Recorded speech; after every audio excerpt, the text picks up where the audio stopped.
Bleu de travail, regard concentré, machine de professionnel.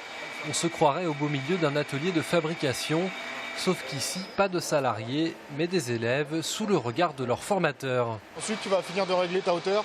Avant d'être licencié, Romain était boulanger. Rien à voir avec la métallurgie, mais peu importe. Cette formation est aussi l'occasion de changer pas seulement de métier, mais également de vie.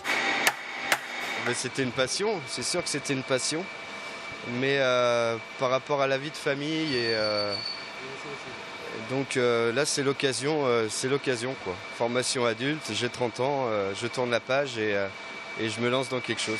La métallurgie en Vendée, c'est 600 entreprises pour 20 000 salariés. Des entreprises qui ont du mal à recruter. Cet ancien peintre industriel a donc lui aussi décidé de se lancer.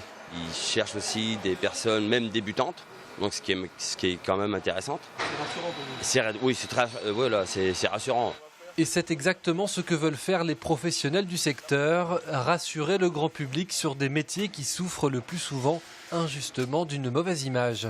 On parle, oui, effectivement, volontiers, dire que c'est peut-être pas des métiers sexy, mais en même temps, qu'est-ce qu'un métier sexy? Est-ce que le service à la personne est un métier sexy? Est-ce que les services, dans certains services, voilà. Ici, la réalité, c'est qu'on apprend vraiment des compétences vraiment très pointues, avec des machines de plus en plus pointues, et donc surtout des débouchés. Mais effectivement, la métallurgie, l'industrie, en France, malheureusement, est toujours un peu décriée.